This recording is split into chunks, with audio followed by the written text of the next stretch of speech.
olha só essa frase aqui, tá? Tá nessa parte aqui que eu sublinhei, deixa eu ver se ele traduz para o português. O que é isso que tu abriu agora na tela? Tá, isso aqui é um artigo, um ensaio, escrito pelo próprio John Keynes, John Maynard Keynes, tá escrito aqui em cima, sobre inflação. Inflação Ok. e deflação, de 1919. Tá. Então, Isso qualquer pessoa pode acessar esse site e ler, certo? pode. Posso deixar, Perfeito. inclusive, aqui embaixo Boa. do podcast, tá? Então, olha o que ele fala aqui. Através de um processo, a partir dessa parte aqui, ó, através de um processo contínuo de inflação, os governos podem confiscar secretamente e sem serem observados, essa parte é muito importante, sem serem observados, uma parte importante da riqueza de seus cidadãos. Por esse método, eles não apenas confiscam, mas também confiscam arbitrariamente. E enquanto o processo empobrece muitos, na verdade enriquece alguns. Isso é o sistema Cantillon. É o que causa desigualdade, é o sistema Fiat via inflação de dinheiro. E aqui uma parte muito importante é, sem serem observados. O ponto é, a gente só sabe que está sendo roubado agora, porque a gente tem ferramentas para observar isso. Que no caso são os gráficos de M2, os próprios dados que agora os governos postam nos seus sites. Antigamente não tinha como as pessoas terem acesso a isso, demorava muito. Tinha que ir lá no Banco Central, tinha que ir numa planilha fechada num computador da Secretaria do Banco Central fisicamente, sabe? Isso nos anos 80, porque antes disso nem tinha como. Então é isso. Se sabe desde o princípio que inflação é uma forma de empobrecer as pessoas e drenar valor de uns para entregar para outros. E as pessoas não enxergam, acham que a inflação é um empresário malvadão que subiu o preço porque ele justamente quer ganhar mais dinheiro. Sendo que para o empresário, tudo subiu de preço. Os fornecedores subiram de preço, as matérias-primas para fazer os produtos que são gerados na economia também subiram de preço.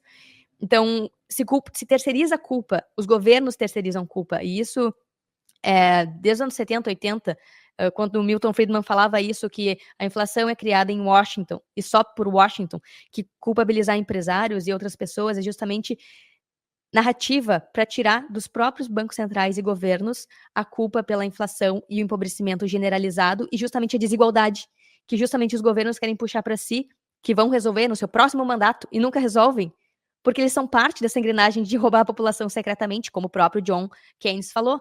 Então, os próprios teóricos das teorias econômicas, quem criou as teorias econômicas que são seguidas pelos bancos centrais hoje, admitiram que a inflação é uma forma de roubar dinheiro. E os economistas que negligenciam isso, enfim, estão vivendo num conto de fadas, onde só na cabeça deles esse tipo de teoria econômica funciona. E aí vem o Bitcoin com um modelo deflacionário, que contrapõe tudo que foi descrito nas universidades de economia, e é óbvio que eles vão rechaçar, porque é quebrar muitas crenças que foram construídas há 50 ou mais de 50 anos, desde 1919, então mais de 100 anos, né? Enfim, essa é a introdução para dizer por que o crédito, ele é da forma como é hoje, sim, ele é ruim, mas o crédito por si só não é ruim, ele pode ser sim um potencializador, desde que ele não seja usado para expandir a base monetária. Imprimir dinheiro. Bom, e o sistema como ele funciona hoje, ele tá todo baseado em crédito, ou seja, tá todo mundo alavancado, Carol. Sim, todo mundo tem cartão de crédito, que é uma extensão do salário, né? Já Mas ouviu essa?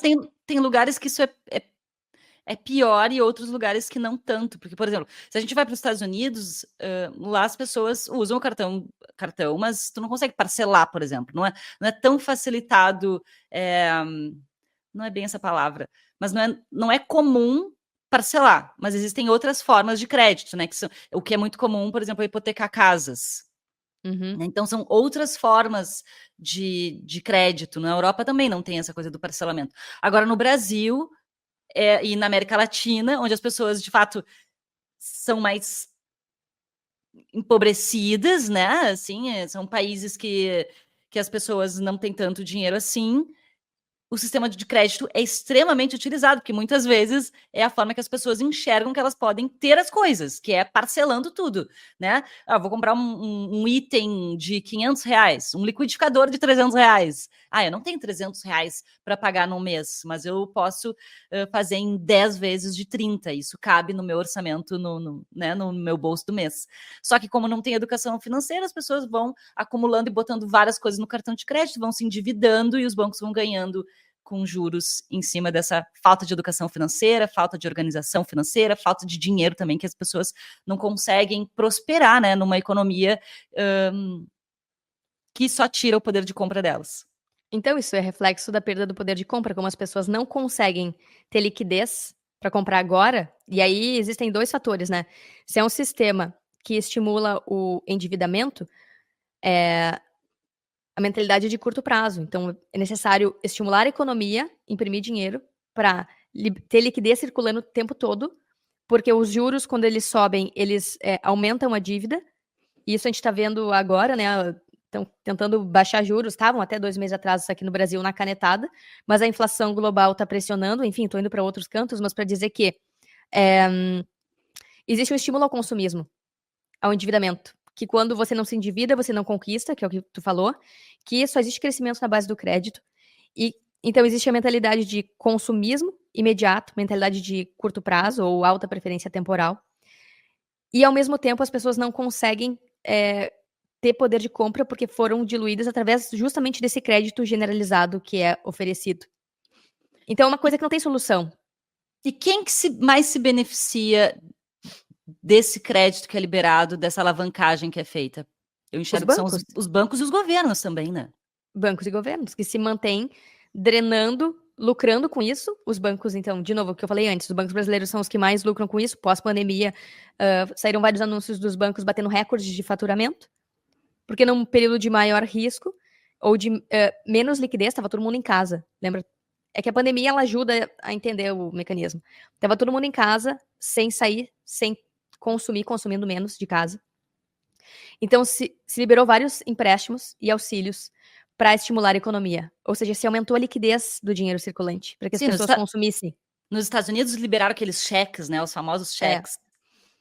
Então, o sistema atual ele só funciona através de injeções de liquidez, impressão de dinheiro rápida, para que o consumo aconteça rápido, senão algumas empresas quebram rápido também. Que foi o que aconteceu ali em 2023 com os bancos americanos, né? E, enfim, aí a gente pode entrar em várias questões.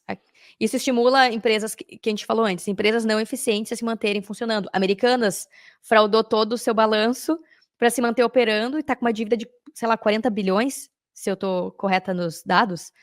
Tem uma dívida de 40 bilhões, como que se alavancou tanto assim? Porque permitiram, porque emprestaram, porque teve crédito e acesso facilitado a crédito para poder se alavancar nesse nível.